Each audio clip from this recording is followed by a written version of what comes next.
Hello সবাইকে, good morning. আজকে আবারও একটি নতুন দিন শুরু করছি তোমাদেরকে সঙ্গে নিয়ে। আশা করছি তোমরা সকলে খুব ভালো আছো আর আমরাও বেশ ভালো আছি। আজকে বারটা ছিল সোমবার, তো সকালে ঘুম থেকে উঠে ফ্রেশ হয়ে চলে এসেছি রান্নাঘরে। রান্নাবান্না শুরু করতে হবে। তো ছেলের স্কুল রয়েছে আর হাজব্যান্ডের অফিসও তো আছেই। তো এই যে রান্নাঘরটা কিন্তু জানো তো এখনও পুরোপুরি গুছিয়ে উঠতে পারিনি। ওই কাজের ফাঁকে যতটুকু যা পারছি ততটুকুই গুছিয়ে নিচ্ছি। তো আজকে ভাবছি রান্নাবান্না শেষ করে ওদেরকে স্কুলে অফিসে পাঠিয়ে দেওয়ার পরে রান্নাঘরটাকে একটু গুছিয়ে নেব। যদিও প্রচুর কাজ মানে একদিনে কমপ্লিট করা যাবে না, তবুও আজকে যতটুকু পারি ততটুকু গুছিয়ে নেব। তো আগে রান্নাবান্না খাওয়া দাওয়া এগুলো তো শেষ করতে হবে, তারপরে ওই কাজগুলোতে হাত দেওয়া হবে। তো ওই যে আগের দিন দেখিয়ে দিলাম যে ওই বেডরুমটার অবস্থা ভীষণ খারাপ, তো ওই বেডরুমে বাকি যে জিনিসপত্রগুলো আছে সেগুলো সব আজকে রান্নাঘরে নিয়ে এসে গুছিয়ে রাখবো। কিছুটা এখন করব আর কিছুটা ভাবছি বিকালে করব, না হলে এখন সমস্তটা গুছিয়ে উঠতে গেলে একবারে তো কষ্ট তো হবেই, তাছাড়া অনেক সময়ের দরকার। তো সেই জন্য ওই ঘরটাকে এখন খালি করে সমস্ত জিনিসপত্র রান্নাঘরে এনে রাখবো আর ওই ঘরটাকে আজকে ভালো করে পরিষ্কার করে নেব। তো প্রায় 1 মাস, মানে 1 মাসেরও বেশি বলতে হবে যে ঘরটা কোনো ঝাড়া মোছা কিছুই পড়ে না। তো সমস্ত জিনিসগুলো বের করব, সেই সঙ্গে বেডশিটটাও তুলে দিয়ে ঘরটা একদম ঝেড়ে মুছে পরিষ্কার করে নেব। আর ওই কাজটাই হলো আজকের আমার সবথেকে বড় কাজ। তো ওই যে চাল ডাল ধুয়ে বসিয়ে দিলাম আর এখন যে সবজিটা রান্না হবে সেটাই কেটে রাখবো। যদিও ভেবে রেখেছিলাম যে গতকালকে রাতেই আজকের জন্য সবজিটা কেটে রাখবো, তা যেহেতু প্রচুর কাজের চাপ ছিল তো রাতের বেলা আর ইচ্ছে করলো না বসে বসে সবজিটা কাটি। তো সেই কারণে এখনই আমাকে সবজিটা কাটতে হবে।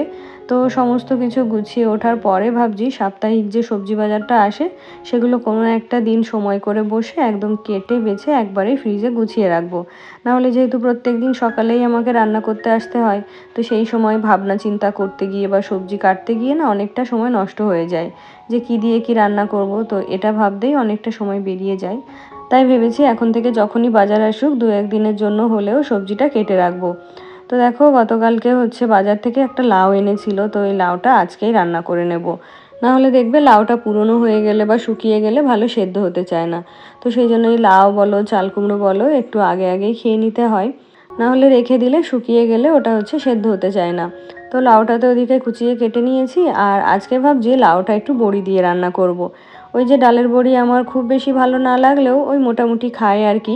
তবে হাজব্যান্ড যেহেতু একদমই খায় না তাই বড়িটা আমার জানো তো রান্নাই করা হয় না। তো আজকে রান্না করছি পোস্তের বড়ি আর মুসুর ডালের বড়ি। তো আমার মা দিদি ওরা দুজনেই বড়ি দিতেও পছন্দ করে আবার খেতেও পছন্দ করে। তো এই পোস্তর বড়ি আর মুসুর ডালের বড়িগুলো আমার দিদি আমাকে দিয়েছে। আর এমনি যে ডালের বড়িটা হয় আমাদের তো ওই ডালের বড়িটা জানো তো চাল কুমড়ো দিয়ে করে, মানে পাকা যে চাল কুমড়ো ওটার সঙ্গে ওই কলাইয়ের ডাল মিশিয়ে সেটা দিয়েই করে। তো সেই শীতের সময় বাড়িতে গেছিলাম, মানে মায়ের সাথে দেখা করেছিলাম দিদির বাড়িতে। তো ওখানেই মা আমার জন্য সব রকমের বড়ি তারপরে অনেক কিছু এনেছিল। তো সেই সময় থেকেই আর কি বড়িগুলো আমার কাছে রয়েছে। তো মাঝে মধ্যে খাই, এতদিন অন্য কেউ হলে না বড়িগুলো খেয়ে শেষ হয়ে যেত। তবে আমার যেহেতু খুব একটা খাওয়া হয় না তাই কিন্তু বড়িগুলো এখনও আমার কাছে রয়ে গেছে। ওই মাঝে মধ্যে 2-1টা করে তরকারিতে দিই আর খাই। আর তারপরে দেখো ভেবেছিলাম যে হলুদটা এখন লাউয়ের মধ্যে দেবো না, লাউটা সেদ্ধ হয়ে এলেই তারপরে হলুদটা দেবো। তবে ভুল করে নুন দেওয়ার আগেই হলুদ দিয়ে ফেলেছি। তো এই কারণে লাউটা সেদ্ধ হতে কিন্তু অনেকটা সময় লাগবে। তো এই লাউটা রান্না করার জন্য একটুখানি মেথি ফোড়ন দিয়েছি, তার সঙ্গে একটু আদা গ্রেট করে দিয়েছি। আদাটা তো পরে দিলাম, আগে দিতে ভুলে গেছিলাম। আর একটু নুন হলুদ লঙ্কা গুঁড়ো জিরে গুঁড়ো ওগুলো দিয়ে আর ওই ভেজে রাখা ডালের বড়িটাও দিয়ে লাউটাকে বসিয়ে দিলাম। তো ওটা সেদ্ধ হয়ে এলে ঝোলটা শুকিয়ে আর কি নামিয়ে নেব। তো বড়িগুলো ভেঙে দিইনি জানো তো, বড়িগুলো ভেঙে দিলে যদি হাজব্যান্ডের পাতে পড়ে তাহলে কিন্তু ও সব ধরে ধরে ফেলে দেবে। তো সেই কারণে যেহেতু আমি খাবো তাই বড়িগুলো গোটাই রেখেছি। আর এদিকে ডালটাকেও ফোড়ন দিয়ে নেব। আর ভাতটাও তো নামিয়ে নিয়েছি। তো সকালের রান্না তো মোটামুটি হয়ে গেল আর এখন শুধুমাত্র বাকি রয়েছে মাছের ঝোলটা। তো মাছও আজকে খুব বেশি করব না, শুধুমাত্র আমার জন্য আর হাজব্যান্ডের জন্য করব। আর ছেলের জন্য গতকালকের চিকেনটা রয়েছে ওটাকে গরম করে নেব। তো এদিকে সকালের খাওয়া দাওয়া করার মতো রান্নাটা তো হয়ে গেল, তো হাজব্যান্ডকে খাবারটা বেড়ে দিয়েছি। আর ততক্ষণে এদিকে কয়েকটা মাছও ভেজে নেব। তো এখান থেকে হাজব্যান্ডকে একটা মাছ ভাজাও দিয়ে দেবো, তাহলে আর কি এগুলো দিয়ে ওর সকালের খাওয়া দাওয়াটা হয়ে যাবে। তো চলো রান্নাঘরের কাজটা গুছিয়ে নিতে নিতে এবার তোমাদের কিছু কমেন্ট পড়ে ফেলি। তো আমার গত ভিডিওতে কমেন্ট করেছিল ঝুমা দিদিভাই, তো দিদিভাই লিখেছে যে কিচেনটা বেশ সুন্দর হয়েছে দেখে মনে হচ্ছে। হ্যাঁ দিদিভাই, আমারও তো দেখে বেশ ভালোই লেগেছে। তবে কি জানো তো, মনের মধ্যে একটা ভয় কাজ করছে যে কি জানি কিচেনটা কতটা ইউজফুল হয়। অনেকে তো বলে যে খুব বেশি দিন ইউজ করা যায় না বা খুব তাড়াতাড়ি নষ্ট হয়ে যায়। তবে যারা কিচেনটা তৈরি করেছে তারা তো বলেছে যে 30 বছরের গ্যারেন্টি থাকবে। সেই কারণে মনে একটু আশ্বাস পাচ্ছি, তবুও একটা টেনশন কাজ করছে যে আদৌ ইউজফুল হবে তো। আর আমার গত ভিডিওতে আরও কমেন্ট করেছিল প্রিয়াঙ্কা মালাকার দিদিভাই। তো দিদিভাই লিখেছে যে খুব সুন্দর হয়েছে দিদিভাই তোমার রান্নাঘরটি। আর আমারও না তোমার মতো পটলের তরকারি থেকে ভাজা খেতে বেশি পছন্দ করি। থ্যাংক ইউ দিদিভাই, অনেক ভালোবাসা তোমার জন্য। আর সত্যিই তাই, আমিও জানো তো পটলের তরকারি একদমই পছন্দ করি না, মানে ভালোই লাগে না খেতে। তবে পটল ভাজাটা হলে আমার ওটা দিয়েই কিন্তু সারাদিন খাওয়া দাওয়া হয়ে যায়। তো এদিকে মাছের ঝোলটা তো রেডি হয়ে গেছে, আর এখন ওই যে গতকালকের একটু চিকেন রয়েছে, তো সেটাকেই গরম করে নেব, যেহেতু এটা দিয়েই ছেলে আজকে সারাদিন খাওয়া দাওয়া করবে। আর ওর টিফিনের জন্য ওদিকে একটু ম্যাগি বসিয়েছি। তারপরে তো ওকে হচ্ছে স্কুলের জন্য রেডি করাতে হবে, গাড়িতে তুলে দিতে যেতে হবে, তারপরে হচ্ছে আমার খাওয়া দাওয়া। তো এদিকে মাংসটা গরম করে নিয়েছি, তো চলো এবার ছেলের পিছনে সময় দিতে হবে। আর এখন থেকে ফোনটা কিন্তু আর আমি পাবো না ওই 10টা পর্যন্ত। তারপরে ও বেরিয়ে গেলে আবার ফোনটা আমার হয়ে যাবে। তো এর মধ্যে ওকে খাইয়ে দাইয়ে রেডি করিয়ে স্কুলের গাড়িতে তুলে দিয়ে এসেছি। আর এখন আমি খাওয়া দাওয়া করে এই যে বসে পড়েছি রান্নাঘরটা গুছিয়ে নিতে। তো গতকালকে কিছুটা গুছিয়েছি, আজকে কিছুটা গোছাবো মানে এই বেলাতে। আর বাকিটা ভাবছি সন্ধ্যাবেলার সময় গোছাবো। নাহলে এই দুপুরবেলা এতটাই গরম পড়বে যে সমস্ত কাজ গুছিয়ে উঠতে কিন্তু অনেক কষ্ট হয়ে যাবে। তো এই দিকের ক্যাবিনেটটার মধ্যে যে কন্টেনারগুলো ছিল সেগুলোকে হচ্ছে খালি করে জায়গাটা মুছে এই যে নিউজ পেপার পেতে নিয়েছি। আর এখানে রাখছি আমার যে ভারী ভারী বাসনপত্রগুলো আছে, যেমন এই যে কাস্ট আয়রনের কড়াইগুলো, তাওয়াগুলো। তারপরে যে কড়াইগুলো আমি রেগুলার ইউজ করি না, তবে একটু বেশি খাবার দাবার হলে লাগে, তো সেই ধরনের কড়াইগুলো এখানেই রাখছি যাতে আমার পেতে সুবিধা হয়। আর যেহেতু উপরেও কিছু ক্যাবিনেট করা রয়েছে, তো রান্নাঘরে যেন তো স্টোরেজের কোনো অভাব নেই, প্রচুর স্টোরেজ। তো যেগুলো আমার খুব বেশি দরকার সেগুলো এখানে রাখবো, আর যেগুলো বলতে গেলে ব্যবহারই হয় না বা অনেক দিন পরে পরে ব্যবহার করা হয় সেগুলোকে হচ্ছে ওই উপরের ক্যাবিনেট দিয়ে তুলে রাখবো। তো এই সাইডটা তো গোছানো হয়ে গেল, এখানে হাঁড়ি কড়াই প্রেশার কুকার ফ্রাই প্যান ওগুলোই রেখেছি। আর এই দিকটাতে ওই যে আমি একটু পেঁয়াজ রসুন আলু এসব রাখতাম, তো এই জায়গাটাও এখন ভালো করে পরিষ্কার করে নিয়ে এখানে যে আমার ইলেকট্রনিক্স অ্যাপ্লায়েন্সগুলো আছে সেগুলোই রাখবো, যেমন রাইস কুকার মিক্সার, তাছাড়া এগ বয়লার, মাল্টিকুক ক্যাটেল, যে ইলেকট্রনিক্সগুলো আছে সেগুলোই ভাবছি রাখবো। আর জানো তো আমার একটা ইলেকট্রিক জুসারের ভীষণ শখ। তো অনেক দিন থেকেই ভাবছিলাম যে একটা ইলেকট্রিক জুসার কিনবো। তো ওই যে যেহেতু রান্নাঘরে সেই প্রপার জায়গা ছিল না ওটা রাখার জন্য, বা ইউজ করারও সেরকম কোনো ব্যবস্থা ছিল না, তো সেই কারণেই আর কি ওটা কিনছিলাম না। যদিও আমার একটা হ্যান্ড জুসার রয়েছে, তবুও আমার একটা ইলেকট্রিক জুসারের ভীষণ শখ। তো ইচ্ছে আছে একটু একটু করে টাকা জমিয়ে একটা জুসার কেনার। আর জানো তো এইদিকে একটা ড্রয়ার করার পরে এদিকের একটা ক্যাবিনেট একদম ছোট পড়ে গেছিলো। তো ওটাতে কি রাখবো, বেশি বড় জিনিসপত্র তো রাখাও যাবে না। তো ওদেরকে বলেছিলাম ওই ডোরটাতে একটা মানে পাল্লাটাতে একটা নেট লাগিয়ে দিতে, যাতে করে ওর মধ্যে আমি কাঁচা সবজিগুলো রাখতে পারি। তো ওর ভিতরে আর কি পেঁয়াজ রসুন আদা আলু ওই সবজিগুলো রেখেছি। আর এখন দেখো এই বড় ঘরটা খালি করে নিয়েছি।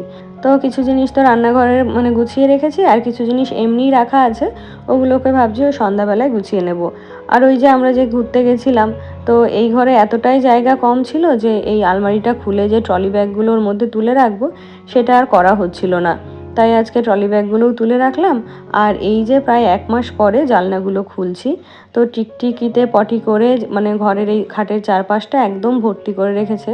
তো একসঙ্গে হচ্ছে বেডশিটটাও তুলবো, সেই সঙ্গে ঘরটা একটু ঝুল টুল ঝেড়ে ভালো করে পরিষ্কার করে নেব।